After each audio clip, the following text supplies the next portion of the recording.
Hello and welcome. From Lift 2 syllabus, our today's topic is forecasting techniques. Before moving on to the topic, first of all, let's have a look at the basic differences of the terms forecasting and budgets. Forecasting and budgets. So what's the basic difference between forecasting and budget? By definition, a budget is a monetary plan. So for example,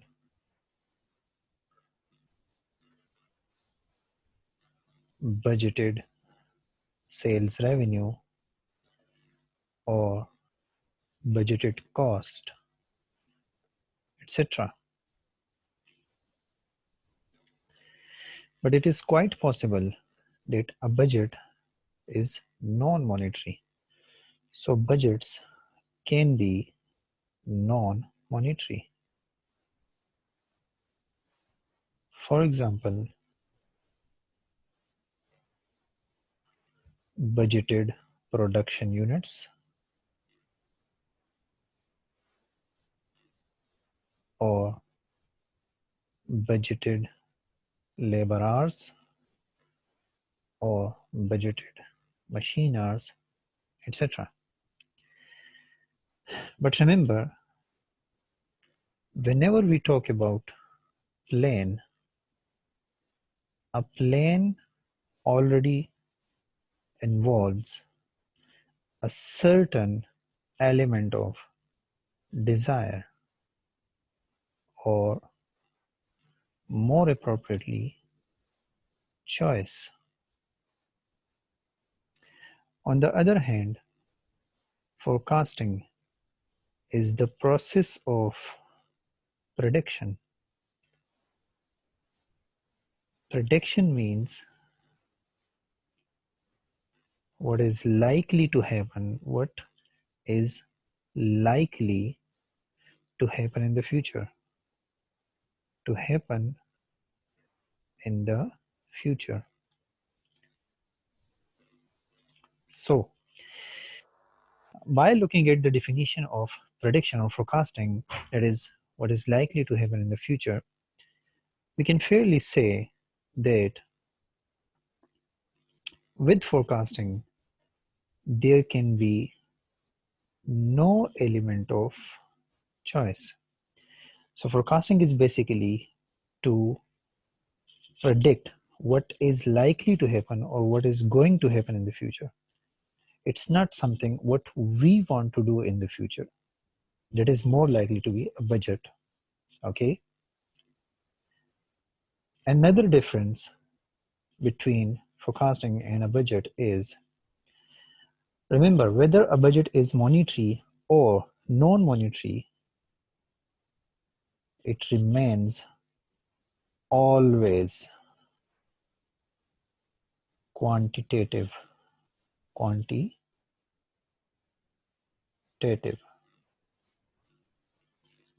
Okay, so a budget is always quantitative.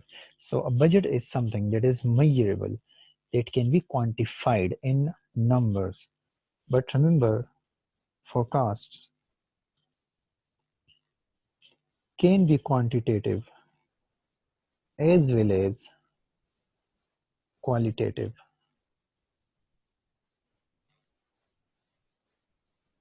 So for example,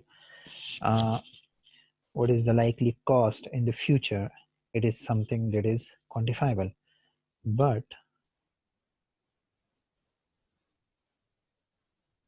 we can also have weather forecast. So when it will rain in the future or where it will rain in the future, this is something that is not quantifiable, but it is a qualitative characteristic. So these are the basic differences between budget and forecast. These are the basic differences between budgets and forecasting. Now moving on to our topic of forecasting techniques. Forecasting techniques. Within F2 syllabus, forecasting techniques are divided into two categories: for sales revenue forecasting and for costs forecasting.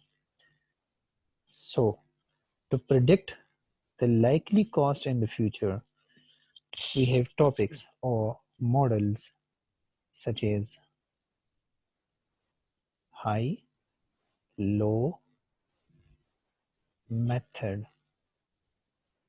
Another model for cost forecasting, we have regression analysis and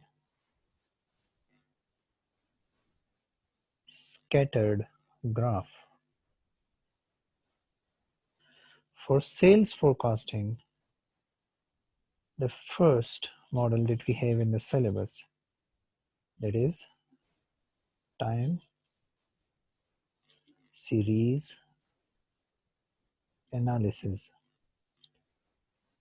and another one, regression analysis. First of all, we'll be looking at cost forecasting, and for cost forecasting, we'll be looking at the topic of high-low method. First of all, we'll be looking at the topic of high-low method. High-low method is a topic that can be used for cost forecasting as well as for revenue forecasting. But predominantly within the F2 syllabus, we'll be using high-low method for forecasting or predicting future cost. Okay. Now remember, whenever you will be using a forecasting technique, you will always be given the past data in the question or in the scenario. So for example, let's have a look at a simple example and we'll work out how high-low method works. Okay, let's have a look at an example. For example, you are given with this data. For 100 units produced, the company had a cost of $1,000. When the company did produce 150 units, the cost was $1,350, and for a production of 200 units, it cost $1,700 to the company. Now you are required to predict the likely cost at an activity level of 160 units and, for example, 240 units. Now remember, this is the past data that you are provided with. This data relates to the past, and we'll be using this past data to predict the future. Okay. Another thing, this 1,000 cost is a semi-variable cost, or in other terms, total cost. Semi-variable or total or mixed cost. Okay. If this 1,000 is a semi-variable cost, then it must include some of the portion of variable cost and remaining fixed. In the same way, this 1350 has some portion fixed cost and some portion variable. Okay, and same is the case with 1700. Some of the portion is variable and remaining portion is fixed. Now, for the time being, we are discussing simple high-low method, and within the context of simple high-low method, variable cost per unit remains constant. Variable cost per unit remains constant, and fixed cost in total remains constant. Okay, now looking at the application of high-low method, first of all, what you will need to identify is the lowest and highest activity levels. Lowest and highest activity levels. Their respective costs, cost of highest and cost of lowest activity, they are automatically selected. Now, there are 3 steps to follow while applying high-low method. Step number 1, we are answering this question now. Step number 1 is to identify what was the variable cost per unit of the company. The formula for the variable cost is difference between costs at highest and lowest activities, difference between cost at highest and lowest activities, divided by the difference between highest and lowest activities. So the calculation would give us to a variable cost per unit of $7. This is step number 1 in the application of high-low method. Step number 2, to identify the total fixed cost. Identify total fixed cost. Now remember, the total cost of a company is always equal to total fixed cost and total variable cost. Total fixed cost and total variable cost. By rearranging this equation, we get fixed cost equals total cost minus variable cost. Now, if we subtract variable cost from total cost, looking at these figures, each of these figures includes a portion of variable and a portion of fixed cost. So if we subtract the variable portion, we will automatically be having the fixed portion of the total cost. So we can calculate at either of the activity, but I would prefer to use the lowest activity. Always use the lowest activity. So the total cost at lowest activity is 1000, and if we subtract the total cost of lowest activity, the total variable cost of lowest activity, that is 100 units, by multiplying $7, this will be the total variable cost at lowest activity, which is already included in the total cost of 1000. So if we subtract 1000 minus 700, we'll get 300. is the fixed cost of the company from the given data. Okay, the third step, step number 3, will be forecasting.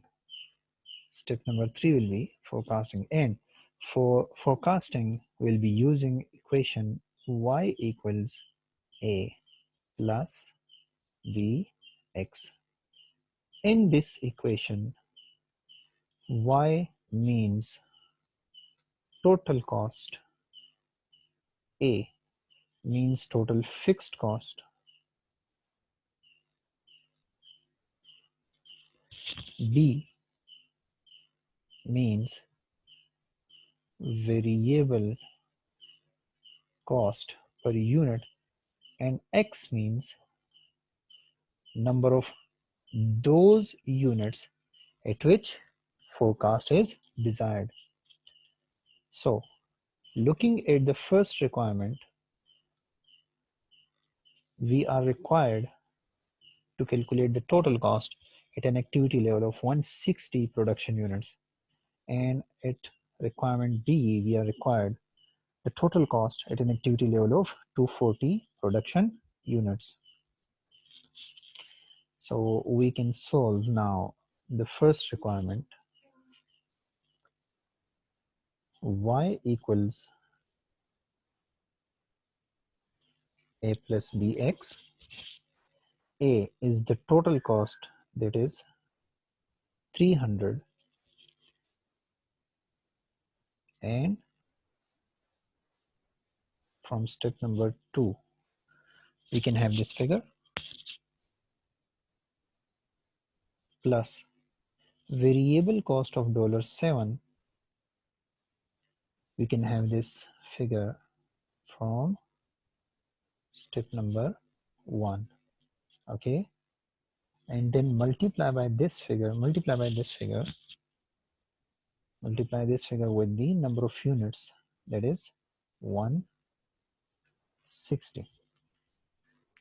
So if we multiply 160 by $7 per unit and then add fixed cost, that is 300,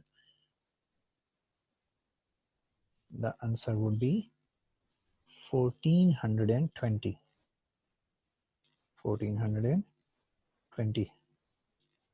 It means if the company produce 160 units, so if the past pattern continues in the future, the company will be having a total cost of 1420.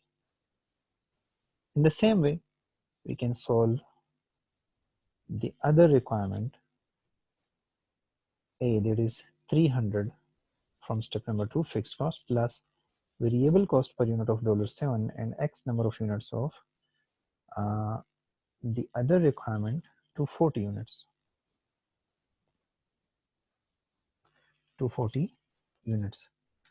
So by multiplying 240 with 7 and adding 300, we will get 1980.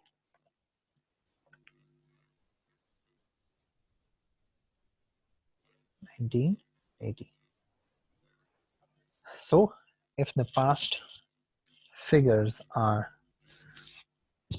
the same in the future, we will be having 1980 of total cost if the company produce 240 units. Now, I have asked to calculate total cost at two different activity levels, that is 160 and 240. Now, if we look closely, 160 falls within the given data range and 240 falls beyond the given data range. So this 1420, this is the forecast figure for cost at 160 units, and the cost forecast figure a 240 units is 19 and 80. The forecasting which is done within the given data range, it is 160 units. This 1420 is calculated by calling the term that is used interpolation.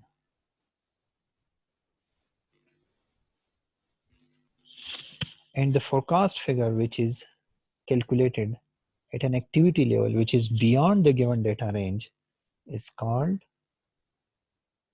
extrapolation. Extrapolation. Interpolation is forecasting within the given data range. Forecasting within the given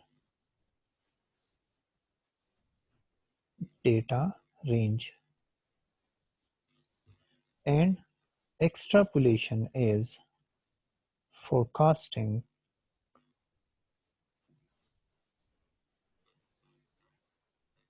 outside the given data range. Outside the given data range. So the examiner can ask you to calculate at any activity level. So for example, in this question, we have 160 units and 240 units. You can be asked to forecast the total cost at an activity level of, let's say, 120 units or 370 units. It can be any figure. So if the forecast range is within the given data, that forecast will be called interpolation, otherwise extrapolation. Now remember another thing, that these two are forecast figures calculated using the same technique, but remember, interpolation is always more reliable and extrapolation is always reliable but not that much.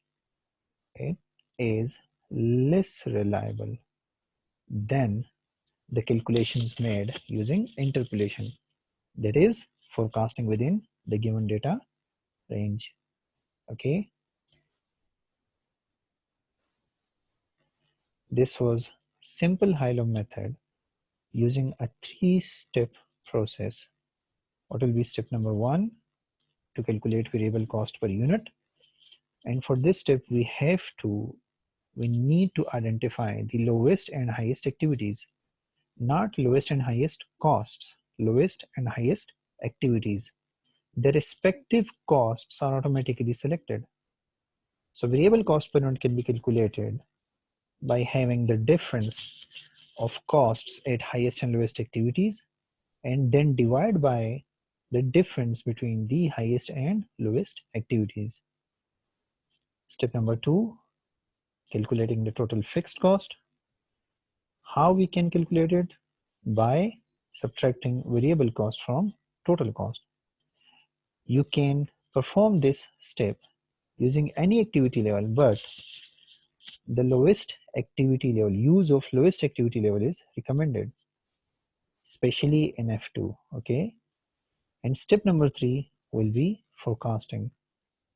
And for forecasting, we'll be using equation y equals a plus bx, where a represents total fixed cost, b variable cost per unit, and x number of units. Okay, that was all for today. We'll be meeting in the next session. Okay, thank you.